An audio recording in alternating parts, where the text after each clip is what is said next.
عمران خان نے جیل میں ایکچولی کسی کو مارنے کی کوشش کی. سہیل وڑائچ صاحب نے انہوں نے کہا کہ گنڈاپور صاحب کی بات جو ہے وہ درست ہے, اگر عمران خان اس سسٹم کو مان لیں اور گھر بیٹھ جائیں. خان صاحب نے انہیں بہت ڈانٹا, بلکہ انہیں مارنے کی کوشش کی. یہ باتیں میں پہلے بھی کہہ چکا ہوں اور اب اس کی تصدیق بھی ہو رہی ہے. امریکی صدر ڈونلڈ ٹرمپ نے جناب امریکی سپریم کورٹ کے فیصلے کے بعد عالمی ٹیرف کو 10% سے بڑھا کر 15% کر دیا. تاڑی ایسی تیسی, مطلب ڈونلڈ ٹرمپ نے سیدھا سیدھا کہہ دیا لو یہ آئے جو پھر غوری, تو یہ اس نے غوری چھوڑا ہے. السلام علیکم ناظرین, میں ہوں منصور علی خان. اپنے ڈیل چینل کے اوپر آپ کو خوش آمدید کہیں گے. پچھلے 12 گھنٹے کی خبروں کے ساتھ ایک دفعہ پھر آپ کے سامنے حاضر. آپ سے درخواست کے چینل کو سبسکرائب کرنا مت بھولیے گا, بیل آئیکن پریس کیجیے گا. اگر آپ کو ویڈیو پسند آئے اسے لائک اور شیئر ضرور کیجیے گا. اچھا جی, سب سے پہلے ذرا کھیل کے بارے میں بات کریں گے, اس کے بعد سیاست کے میدان سے ایک بڑی اہم خبر سامنے آئی ہے. اور خبر یہ ہے کہ عمران خان نے جیل میں ایکچولی کسی کو مارنے کی کوشش کی. مارنا ناٹ ان دا سینس کہ مار ڈالنے کی کوشش کی, لیکن مارنے کی کوشش کی. آخر یہ معاملہ کیا ہے, یہ سٹوری ہے, یہ تھوڑی دیر میں آپ کے ساتھ شیئر کریں گے. سب سے پہلے کھیل کے میدان کی طرف جو ہے وہ چلتے ہیں. اگر آپ کو چینل پسند آیا کرے تو سبسکرائب کر دیا کریں, ہمارے لیے بڑا ضروری ہوتا ہے. یہ میں کہتا تو ہر ویڈیو میں ہوں, لیکن اس کی امپورٹنس کے بارے میں آپ کو بتا نہیں سکتا کہ یہ کتنا امپورٹنٹ ہوتا ہے. بہرحال پلیز اگر آپ کو ویڈیو پسند آئے تو اسے سبسکرائب ضرور کیا کریں چینل کو. اچھا جی, سب سے پہلے تو جناب T20 ورلڈ کپ میں سپر 8 کا مرحلہ پاکستان اور نیوزی لینڈ کی ٹیمیں جو ہیں وہ آمنے سامنے تھی. ہم نے آپ کو ایک دن پہلے ہی بتا دیا تھا کہ بارش کا خدشہ ہے اور اس کی وجہ سے میچ جو ہے متاثر ہو سکتا ہے. میں نے جب آپ کو اس وقت بتایا تھا تو تقریباً 74% بارش کا جو ہے وہ خطرہ تھا, لیکن اس کے بعد جب میچ کا ٹائم جو ہے اور قریب آیا تو اس سے پہلے ہی بارش جو ہے وہ شروع ہو گئی تھی. اور پھر الٹیمیٹلی جب میچ کا ٹائم چل رہا تھا تو اس دوران بھی جو ہے وہ بارش وقفے سے وہاں پہ ہوتی رہی اور الٹیمیٹلی میچ نہیں ہو سکا. اور نقصان اس کا یہ ہوا کہ پاکستان کو جو ہے صرف 1 پوائنٹ ملا اس کروشل میچ میں سے. اب میں تو کئی کرکٹ کے صارفین کو میں سوشل میڈیا پہ دیکھ رہا تھا, انہوں نے کہا شکر ہے میچ نہیں ہوا, سانو ایکتے مل گیا, ورنہ اگر پاکستان ہار جاتا تو شاید یہ بھی نہ ملتا. لیکن اس کی وجہ سے ہوا یہ ہے کہ اب پاکستان کا انگلینڈ اور سری لنکا سے اگلا میچ ہے. اگلے جو سپر 8 مرحلے کے میچز ہیں, پاکستان کو وہ میچز جو ہے وہ جیتنا بہت ضروری ہیں تاکہ وہ سیمی فائنل کے لیے جو ہے وہ کوالیفائی کر سکے. ذہن میں رکھیے گا کہ اس گروپ میں سے 2 ٹیموں نے, ٹاپ 2 ٹیموں نے جو ہے وہ سیمی فائنل کے لیے کوالیفائی کرنا ہے. تو پاکستان کو اگلے 2 میچز جیتنا جو ہے اس کے لیے بہت ضروری ہے ٹو سیکیور اٹ سیلف, کہ وہ اگلے مرحلے میں چلا جائے, ورنہ پھر بات جو ہے رن ریٹ کے اوپر بھی آ کے پھنس سکتی ہے. سو اٹس امپورٹنٹ کہ پاکستان جو ہے اپنا یہ میچ ضرور جیتے. لیکن 4-5 چیزیں ہیں جو ذرا ڈسکس ہو رہی ہیں.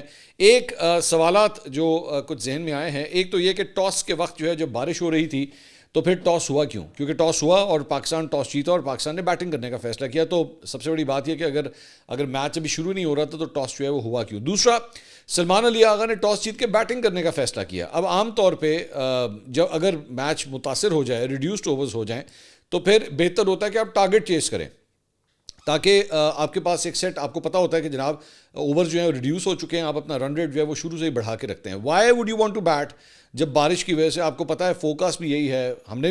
ہم نے پاکستان میں بیٹھ کے بتا دیا تھا, آپ تو خود وہاں پہ کولمبو کے اندر موجود ہیں, آپ کو تو خود پتا ہونا چاہیے تھا کہ بارش کی وجہ سے میچ نے متاثر ہونا ہے. Why would you bat first? آپ کو تو چاہیے تھا کہ آپ بیٹنگ جو ہے وہ مطلب چیز کرتے آپ. تو یہ ایک بڑی سرپرائزنگ بات ہوئی. دوسرا, اس میچ کے لیے جو ہے, کیونکہ obviously at the time of toss آپ کو اپنے پلینگ 11 جو ہے وہ بتانے ہوتے ہیں, تو سلمان علی آغا جو ہے وہ بابر اعظم کو کھلا رہے تھے. اب سوال دوبارہ یہاں پہ یہی آتا ہے کہ اگر ایک جگہ پہ ایک دن پہلے آپ کے جو کوچ ہیں وہ یہ کہتے ہیں کہ جناب بابر کا مسئلہ اسٹرائک ریٹ کا ہے, اور مطلب وہ جو کوچ ہیں وہ کافی حد تک بات صحیح کہہ رہے تھے, تو مطلب بچہ اب جانتا ہے کہ واقعی ان کا مسئلہ جو ہے وہ اسٹرائک ریٹ کا ہے. تو اگر اسٹرائک ریٹ کا آپ کا مسئلہ ہے تو پھر آپ کس لیے کھلا رہے تھے؟ آپ کو یہ بھی پتا ہے کہ میچ جو ہے وہ افیکٹ بھی ہو سکتا تھا. منیمم 5 اوورز جو ہیں وہ ہونے چاہیے ایک T20 میچ کو ایکچولی کمپلیٹ ہونے کے لیے. تو اگر ریڈیوسڈ اوورز ہوتے, ہم اس سٹیج پہ چلے گئے تھے جہاں پہ میچ جو ہے وہ ریڈیوسڈ اوورز کی طرف جا سکتا تھا, تو پھر بابر اعظم کو کھلانے کا کیا سینس بنتا تھا؟ آپ نافے کو کھلاتے, لیکن آپ نے جو ہے اس کے اگینسٹ فیصلہ کیا اور بابر کو پھر کھلانے کا فیصلہ کیا گیا. تو یہ کچھ کمبینیشن جو ہے وہ سمجھ نہیں آیا. میں سلمان علی آغا کی میں بہت رسپیکٹ کرتا ہوں, ہمارے کپتان ہیں, ہمارے جتنے کپتان ہوتے ہیں میں ان کی بڑی رسپیکٹ کرتا ہوں, میں ان کو میرے کپتان کہہ کے پکارتا ہوں. لیکن میرا کپتان کیا کر رہا ہے, یہ میری سمجھ سے باہر ہے. یہ کیا کس قسم کی اسٹریٹجی ہے؟ I am pretty sure obviously he is a professional cricketer, ہم سے بہت زیادہ کرکٹ انہوں نے کھیلی ہے, لیکن پتہ نہیں, میرا تو دماغ نہیں مانتا. اگر آپ کی کوئی رائے ڈفرینٹ ہے تو پلیز اپنی رائے سے ہمیں آگاہ کریں کہ وائی ڈو یو تھنک کہ یہ اس قسم کے ڈیسیجنز جو ہیں وہ کیوں لیے جا رہے ہیں. تو بہرحال یہ صورتحال تھی. کچھ آپ کے ایکچولی کویشچنز, میں تھوڑے کویشچنز بھی ذرا ایڈ کر لوں. آپ کے کچھ کویشچنز بھی آئے ہوئے تھے پچھلے ویلاگ کے اندر, وہ ہم شامل کر لیتے ہیں. ایک کویشچن جو ہے وہ آیا کہ جواد عالم صاحب نے سوال کیا جی منصور بھائی آپ کرکٹ پر اتنا اچھا تبصرہ کرتے ہیں کہ لگتا ہے کہ ہم کسی سپورٹس چینل کو دیکھ رہے ہیں. میرا سوال یہ ہے کہ پاکستان اور انڈیا اگر دوبارہ اسی ورلڈ کپ میں آمنے سامنے آئے تو پھر کیا نتیجہ ہوگا؟ جواد بھائی سب سے پہلے تو آپ کا بہت شکریہ کہ آپ کو اس طرح لگتا ہے کہ جیسے آپ کسی سپورٹس چینل کو دیکھ رہے ہیں. لیکن میں دوبارہ یہ کہوں گا میں I am not a sports anchor. میں نے اسپورٹس رپورٹنگ سے آغاز کیا تھا آج سے تقریباً 19 سال پہلے اپنی جرنلزم کا. لیکن اس کے بعد ظاہری بات میں پالیٹکس کی طرف آ گیا تھا. لیکن اگر میں اسپورٹس کے اوپر بات کرتا ہوں تو دل سے بات کرتا ہوں کیونکہ میں خود کھیلتا بھی ہوں. میں کرکٹ کھیلتا بھی ہوں اور کرکٹ دیکھنے کا بھی شوق ہے, جنون ہے میرا. میں اسپورٹس سے میں کبھی دور نہیں رہ سکتا. میری عمر جو ہے وہ اس اپریل میں 47 سال ہونے والی ہے. آئی ول بی 47 ایئرز اولڈ. لیکن آج بھی میں پیڈل کھیلتا ہوں اور میں تقریباً 2 سے 2.5 گھنٹے لگاتار پیڈل کھیلتا ہوں, لگاتار نان اسٹاپ میں پیڈل کھیلتا ہوں. تو اتنا اللہ کا شکر ہے کہ اسٹیمنا ہے میرے اندر, اتنی فٹنس ہے ابھی بھی. تو جب میں اس طرح کھیل دیکھتا ہوں, میرے سامنے جب کھیلا جا رہا ہوتا ہے اس کے اندر جو ایک سیدھی سادھی غلطیاں ہو رہی ہوتی ہیں تو بڑا دکھ ہوتا ہے اس بات کو. خیر آپ کا جو کویشچن تھا کہ جناب اگر انڈیا اور پاکستان جو ہے دوبارہ اسی ورلڈ کپ میں آمنے سامنے آئے تو کیا نتیجہ ہوگا؟ دیکھیے میرا خیال میں یہ ایک بیسکلی جو ہے نا, اگر میں ایک اینٹ ہوتی ہے نا, اینٹ جس طرح آپ ایک دیوار کھڑی کرتے ہیں تو ایک اینٹ کے اوپر دوسری, دوسری پہ تیسری, تیسری پہ چوتھی. آپ جس طرح ایک ٹیم سے ہارتے رہتے ہیں نا, آپ کا مینٹل بلاک جو ہے وہ اتنا ہی بڑا ہوتا جاتا ہے. اب مطلب مجھے پتہ ہے, آپ کو پتہ ہے کہ پاکستان لگاتار اپنے پچھلے میچز جو ہے وہ ہارتا آ رہا ہے. تو یہ ان پلیئرس کے اوپر فرق پڑنا شروع ہو جاتا ہے کہ یار تو ٹیم بڑی تگڑی ہے بھائی, انہیں تو بیٹ کرنا ہی بڑا مشکل کام ہے. And this is not just about cricket, this is not just about Pakistan India. کوئی بھی گیم آپ کھیلیں, اگر آپ ایک شخص سے لگاتار ہارنا شروع ہو جائے نا, ہارتے رہیں, اس مینٹل بلاک کو بریک کرنا بڑا مشکل ہو جاتا ہے. ہاں ایک دفعہ اگر آپ نے بریک کر لیا نا, تو وہ چاہے 5 اینٹوں کا ہی بلاک کیوں نہ بنا ہو, وہ دھڑم کر کے ٹوٹتا ہے سارا. تو پاکستان کے ٹیم کے لڑکوں کو جو ہے نا اس بلاک کو توڑنا بہت ضروری ہے. اپنے کانفیڈنس کے ساتھ جب آپ میدان کے اوپر ہوتے ہیں, مت سمجھے کچھ بھی یار جڈا وڈا پلیئر ہو, ہم پھر بھی ان کو اڑا کے رکھیں گے. اور اس کی سب سے بڑی اگزامپل زمبابوے ہے. آپ دیکھیے انہوں نے آسٹریلیا اور سری لنکا جیسی ٹیموں کو ہرا دیا, ورنہ آپ اور میں ہم کبھی بھی زمبابوے کو تو کسی کھاتے میں نہیں لاتے تھے. لیکن انہوں نے کر کے دکھایا. انہوں نے کہا کہ کیڑا آسٹریلیا, کوئی آسٹریلین ہوئے گا, گھر ہوئے گا, اڑا کے رکھ دیا. سری لنکا, انہوں نے کہا اچھا سری لنکا کو تو انہوں نے یہ بھی نہیں کہا کہ سری لنکا ہوئے گا تو گھر ہوئے گا, کیونکہ سری لنکا کو ان کے گھر میں ہرایا ہے انہوں نے. اور سری لنکا نے انہوں نے گھر ہی ہرا کے آ رہے ہیں. ہوئی نا بات, کمال ہوا نا پھر. تو میں تو جو ٹیم سپرٹ میں نے زمبابوے میں دیکھا ہے اس مرتبہ, وہ تو شاید مجھے کسی اور ٹیم میں نظر ہی نہیں آ رہا, کہ وہ سمجھ ہی نہیں رہے سامنے کون سی ٹیم کھڑی ہوئی ہے. وی ڈیم کیئر اباؤٹ اٹ. وہ اس ایٹیٹیوڈ کے ساتھ کھیل رہے ہیں. یہ ہے وہ ایٹیٹیوڈ جو آپ کو چاہیے. مت پرواہ کریں, آگے نیلی جرسی جو ہے وہ کھڑی ہوئی ہے, 11 لڑکے کے کھڑے ہوئے ہیں. اب یہی ابھیشیک شرما مثال کے طور پہ, یہ اس سے پہلے جو پاکستان کے اگینسٹ کھیل رہا تھا ایشیا کپ کی اگر میں بات کروں, دھو کے رکھ دیا تھا اس نے پاکستانی بالرز کو. لیکن اس مرتبہ اس کا بیٹ پیچ چل رہا ہے, انہوں سمجھ نہیں آ رہی کی ہو رہا ہے, وہ پاگل ہو گیا ہے. مطلب اس کی ڈک پہ ڈکس ہوتی جا رہی ہیں اس کی. ضروری نہیں ہوتا, بڑی سے بڑی ٹیم بھی جو ہے جب اس کا دن نہ ہو تو وہ ہار سکتی ہے, کوئی پریشانی والی بات نہیں. اور انشاءاللہ اگر ہمارے لڑکے تگڑے ہو کے جائیں تو کوئی مسئلہ نہیں ہے, انڈیا کو ہرا بھی سکتے ہیں, کوئی ایسی بات نہیں. اس کے علاوہ ایک اور زاہد عباس صاحب نے ایک سوال کیا ہوا ہے, ہم نے اپنی ٹیم میں آل راؤنڈرز کے نام پر اتنے زیادہ آدھے پلیئرز رکھے ہوئے ہیں. آل راؤنڈر تو وہ ہوتا ہے جو بیٹنگ اور بالنگ دونوں میں پرفارم کرے, لیکن ہمارے آل راؤنڈر یا بیٹنگ میں چلتے ہیں یا بالنگ میں, اور کچھ تو دونوں میں بھی نہیں چلتے. بہتر ہوتا کہ ہم اسپیشلسٹ پلیئرز کی طرف جائیں. اچھا زاہد صاحب, یہ بیسکلی اب یہ تھیوری ہے, یہ ڈفرینٹ تھیوریز ہیں. مطلب کچھ کیپٹنز یا کچھ سلیکٹرز یا کوچز جو ہے نا وہ یہ سمجھتے ہیں کہ جی ہمیں 5 اسپیشلسٹ بیٹسمین اور 5 اسپیشلسٹ بالرز کے ساتھ جو ہے میدان میں اترنا چاہیے. کچھ کا یہ خیال ہے کہ نہیں, ہمیں 1 یا 2 جو ہے وہ اسپیشلسٹ بیٹسمین اور اسپیشلسٹ بالرز رکھنے چاہیے, باقی سارے آل راؤنڈرز بھر دینے چاہیے. یہ ڈفرینٹ تھیوریز ہیں. سو یہ ڈپینڈ کرتا ہے آپ کا کیپٹن کیا سوچ رہا ہے, ڈپینڈ کرتا ہے آپ کا کوچ کیا سوچ رہا ہے. دونوں کے اپنے پلس اینڈ مائنس پوائنٹس ہیں فرینکلی اسپیکنگ. مثال کے طور پہ میں ایک چھوٹی سی ایگزامپل آپ کو عمران خان صاحب کی دیتا ہوں. عمران خان صاحب جو ہے جب وہ کپتانی کرتے تھے تو وہ اس بات کے اوپر بلیو کرتے تھے کہ بھائی آپ کے پاس اسپیشلسٹ بیٹسمین ہی ہونے چاہیے. آل راؤنڈر ٹھیک ہے ایک آدھا اگر ہے بیچ میں, مثال کے طور پہ وسیم اکرم تھے. Wasim Akram was a bowling all rounder. اچھا آل راؤنڈر بھی 2 قسم کے ہوتے ہیں, 3 قسم کے. مثال کے طور پہ ایک بیٹنگ آل راؤنڈر ہوتا ہے جس کی ایکچولی بیٹنگ زیادہ اسٹرانگ ہوتی ہے, بالنگ نسبتاً ویک ہوتی ہے, لیکن کرواتا پھر بھی ہے وہ بالنگ. مثال کے طور پہ عامر سہیل ایک ایگزامپل ہے. اوپنر تھے, اوپن کرتے تھے, لیکن ساتھ وہ اسپن بال بھی کرتے تھے. سلیم ملک وہ بھی ایک بیٹنگ آل راؤنڈر تھے, بیٹسمین کے طور پہ ٹیم میں شامل ہوتے تھے لیکن بالنگ بھی کرواتے تھے جب ان سے ضرورت ہوتی تھی.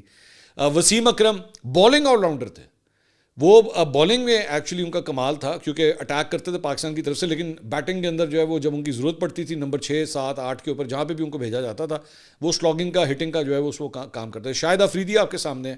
شاہد افریدی ایکچولی جو جانے جاتے تھے وہ ایز اے اسپنر جانے جاتے تھے, لیکن اس کے بعد انہوں نے اپنا لوہا منوایا بیٹنگ کے اندر. سائم ایوب ایکچولی ایک بیٹنگ آل راؤنڈر ہے, وہ اوپن کرتے ہیں, لیکن آج کل ان کی بالنگ چل رہی ہے, بیٹنگ اس طرح نہیں چل رہی.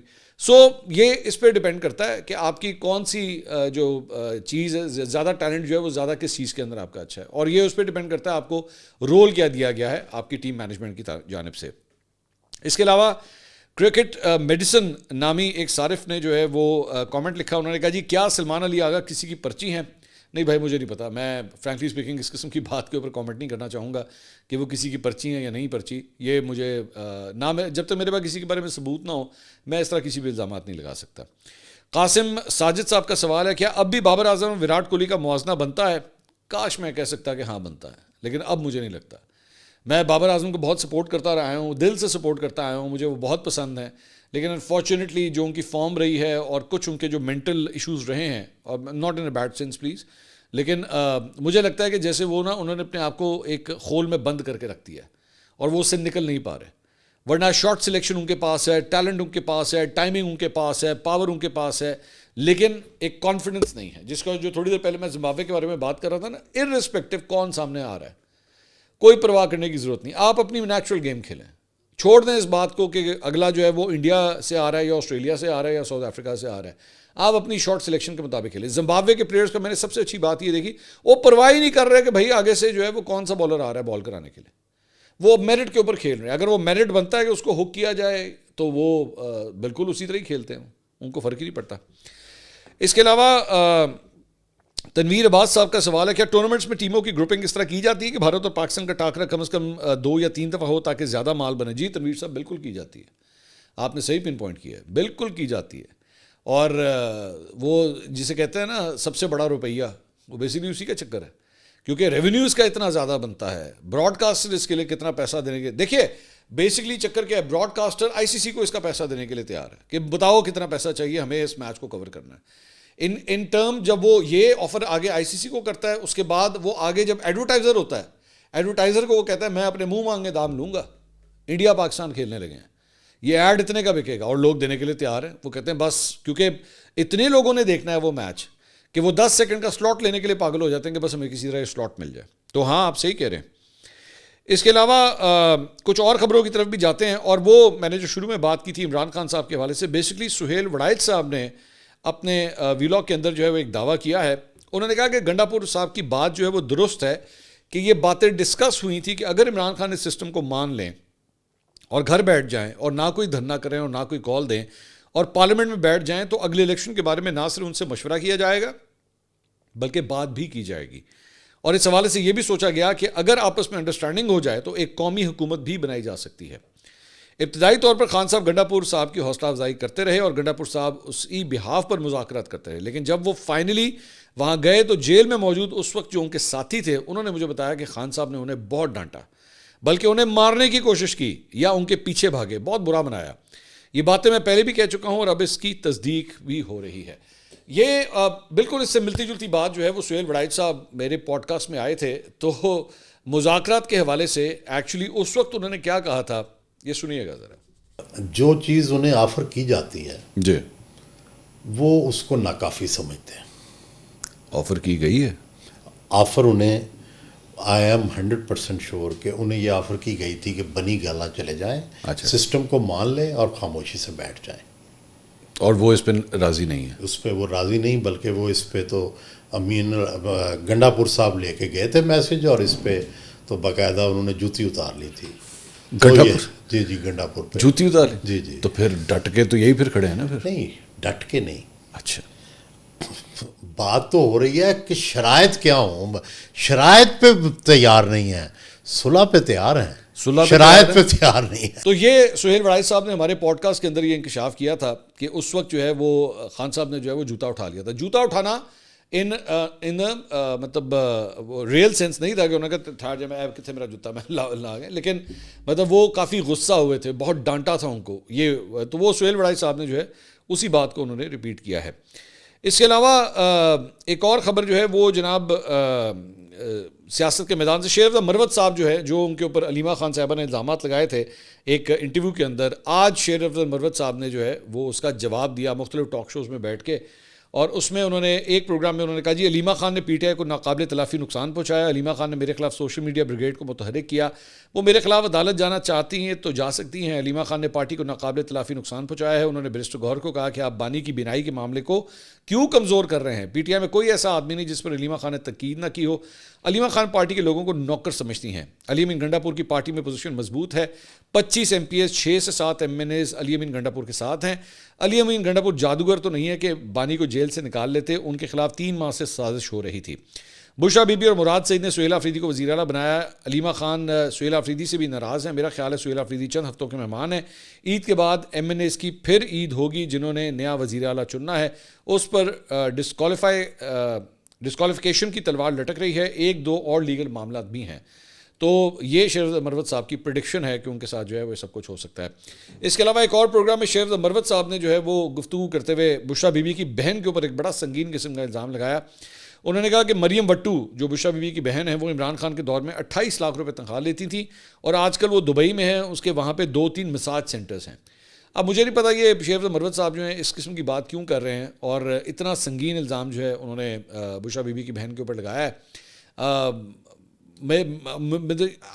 what I'm trying to say is کہ کیا ان کے پاس پروف ہے اس ساری چیز کا کہ ایک خاتون کے اوپر جو ہے وہ اس قسم کا الزام لگا دیا جائے۔ مریم وٹو صاحبہ نے اس کے اوپر ایکچولی ٹویٹ کیا، انہوں نے کہا the blatant falsehoods coming from some touts within PTI indicate they may be assured that Imran Khan will remain incarcerated, otherwise such audacity بغیرتی اس کے بعد انہوں نے اسے ہائی لائٹ کیا would be unlikely۔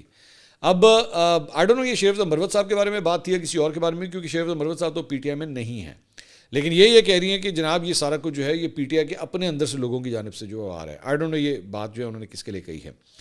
اس کے علاوہ کچھ انٹرنیشنل نیوز بھی شامل کرتے ہیں، اور امریکی صدر ڈونلڈ ٹرمپ نے جناب امریکی سپریم کورٹ کے فیصلے کے بعد عالمی ٹیرف کو 10% سے بڑھا کر 15% کر دیا۔ تاڑی ایسی تیسی تسی مینوں کام نہیں کرن دے دینا، اے آئے جے پھر وہ مطلب ڈونلڈ ٹرمپ نے سیدھا کہہ دیا لو یہ آئے جے پھر غوری، تو یہ اس نے غوری چھوڑا ہے، آپ اگر آپ اس کو اس طرح کہیں تو۔ اس نے اپنے بیان میں کہا امریکی صدر نے کہ جی امریکی صدر کی حیثیت سے دنیا بھر کے ممالک پر آئے 10% عالمی ٹیرف کو بڑھا کر میں 15% کر رہا ہوں۔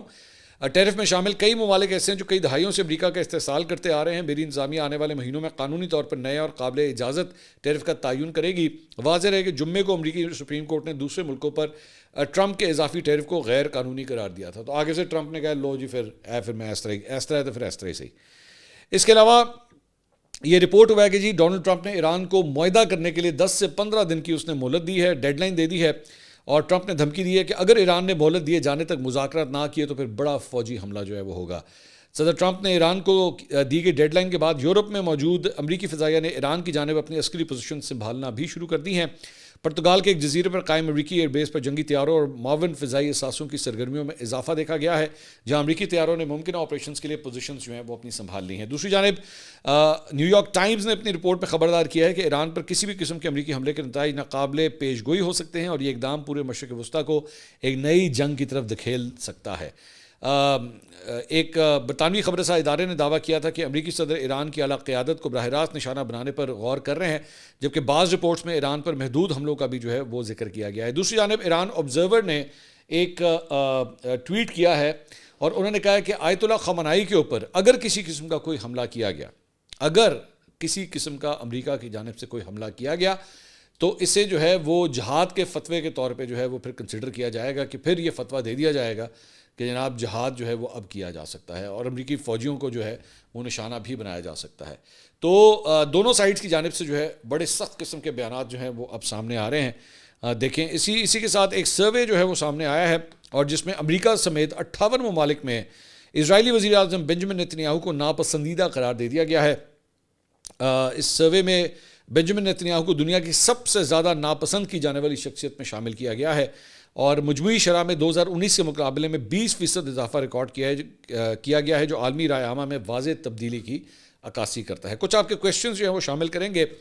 ابرار شاہ نے ایک سوال کیا، جی منصور بھائی کیا آپ کو یقین ہے کہ عمران خان کے علاج سے متعلق جو باتیں فون پر ان کے ڈاکٹرز کو بتائی گئیں وہ 100% ٹھیک ہیں؟ نہیں ابرار بھائی، میرے پاس کوئی اس کا حل نہیں ہے، اس کو ویریفائی کرنے کا کوئی حل نہیں ہے کہ جو کچھ کہا گیا ہے وہ ایکچولی ہوا بھی ہے یا نہیں۔ لیکن یہیں پہ امپورٹنٹ بات یہ تھی کہ یہیں پہ پاکستان تحریک انصاف کو یہ آفر دی گئی تھی کہ آپ کسی کو بھیجیے اور ہم آپ کو جو ہے یہ سارا پروسیس دکھا دیتے ہیں، لیکن پی ٹی آئی نے اسے ڈکلائن کر دیا اکارڈنگ ٹو محسن نقوی صاحب کہ جی ہم نے آفر کی تھی، بیرسٹر گوہر جا سکتے تھے، لیکن قاسم زمان جو عمران خان صاحب کے کزن ہیں ان کے جانے کے حوالے سے تو تصدیق دونوں سائڈز نے کی ہے، محسن نقوی صاحب نے بھی کی ہے اور نیما خان صاحبہ نے بھی کی ہے، لیکن ان کی فیملی کا، عمران خان صاحب کی فیملی کا یہ کہنا ہے کہ جی ہم نے ان کو اس لیے نہیں بھیجا کیونکہ یہ کوئی میڈیکلی ان کو چیزوں کا تو نہیں پتہ کہ کیا ہو رہا ہے کہ کیا نہیں ہو رہا، سو اس لیے کہ جانے کا فائدہ کوئی نہیں تھا، لیکن میرا خیال میں ان کو بھیج دینا چاہیے تھا۔ میں قاسم زمان صاحب کو خود جانتا ہوں، میں پرسنلی جانتا ہوں انہیں، میرا خیال میں ان کو بھیج دینا چاہیے تھا، اتنے جوگے وہ ہیں، اتنے مطلب ان کا انٹیلیکٹ ہے کہ وہ اتنی بیسک چیزیں تو وہ عمران خان صاحب سے پوچھ سکتے تھے یا ان کے حالت کے حوالے سے کچھ جان سکتے تھے،